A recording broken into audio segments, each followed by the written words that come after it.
Section 7. Philosophical Conclusions. But, Chalmers claims, this does not establish the possibility of inverted qualia with fixed functional organization. Quote, to see this, we need only note that in crossing my wires, the demon has changed my functional organization in a significant way.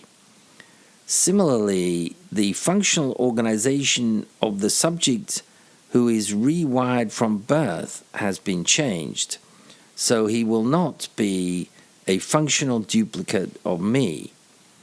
He may share some of my functional properties at a coarse grain, but he certainly will not share my fine-grained functional organization. End quote. A related argument put forward by Bloch, 1990, concerns inverted Earth, where the sky is yellow, grass is red, and so on. We are to suppose that I am kidnapped and taken to inverted Earth, but at the same time I'm given color inverting contact lenses so that everything looks normal to me. Bloch uses this scenario to argue against a representationalist view of qualia, where, for example, a blue experience is equated with a perceptual state that is about blue things. After some time on inverted Earth, one's blue experiences will be about yellow things. He also uses it against a functionalist view of the sort on which blue experiences are equated with states caused by blue objects. End quote. Rose also presents an argument from biological determinism against the inverted spectrum. Quote, if we have similar brains, similar physiology, e.g. red cones, green cones, and blue cones, and our neural pathways are connected up the same way, then we will have similar mental states, because our mental states are determined by, or in fact are identical to, our brain states. So to the extent that we can say that we have similar physiology, we can say that we have similar minds. And so given that we know that cones with red pigment, Galliona cells, and so on, are connected up in most of us in similar ways, we can conclude that we do have similar subjective experiences. Colorblind people would have different experiences, which would be pretty much what we would expect. So that the argument says that the inverted spectrum is not possible. It is not possible for people to have rainbow colors all swapped around. End quote. Which comes first, the world or the perception? Varela et al. Provide chicken and egg answers. The chicken answer is that the world out there has pre-given properties which exist prior to any perception generated by our cognitive systems. The less conventional egg proposition claims that the cognitive system projects its own world, and that the apparent reality of this world is merely a reflection of internal laws of the system. These writers then try to establish a middle way between these two extremes. They point out that, quote, these two extremes both take representation as their central notion. In the first case, representation is used to recover what is outer. In the second case, it is used to project what is inner. Our intention is to bypass entirely this logical geography of inner versus outer by studying cognition not as recovery or projection, but as embodied action." End quote. Embodied action, they explain, means two things, quote. First, that cognition depends upon the kinds of experience that come from having a body with various sensory motor capacities.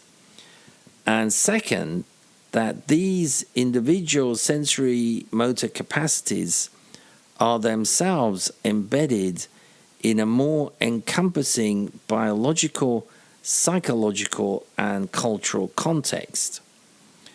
By using the term action, we mean to emphasize once again that sensory and motor process / perception and action are fundamentally inseparable in lived cognition. End quote. According to Varela et al., perception and action are not merely linked, they actually evolve together, quote. Since all the movements of the organism are always conditioned by external influences, one can, if one wishes, readily treat behavior as an effect of the milieu. But in the same way, since all the stimulations which the organism receives have in turn been possible only by its preceding movements, which have culminated in exposing the receptor organ to external influences, one could also say that behavior is the first cause of all these stimulations. In such an approach, then, perception is not simply embedded within and constrained by the surrounding world, it also contributes to the enactment of this surrounding world. End quote. So finally, we can conclude this unit about the inverted spectrum thought experiment with the following conclusions. The 17th century philosopher John Locke, who formally originated the concept, lived in an era of unreflective dualism. The idea that, for example, one person's subjective experience of the color red could be completely different from another person's without either of them being able to establish or even notice this difference did not create any problems within a dualist worldview. If, however, you come to believe that qualia, such as the experience of red, are caused entirely by physical processes, then this idea is unsustainable. The two main anti-inversion theories that we've looked at, Dennett and Hofstadter, set out to prove that the dualists are wrong.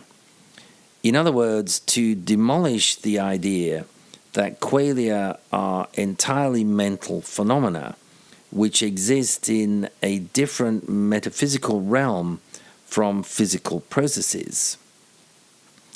In my view, they've done a very effective and persuasive job. On the other hand, having persuaded us that qualia are not entirely mental, non-physical phenomena, they then go a step too far, especially in Dennett's case, in claiming that qualia don't exist at all. Dennett's position that we don't actually experience qualia is not a logical consequence of concluding that they are not entirely mental, non-physical phenomena. Our subjective experiences may well be caused by physical processes. If this is the case, however, it raises the question as to why the physical process of natural selection generated an outcome in which we have subjective experience. Many later units in this course will attempt to address this question.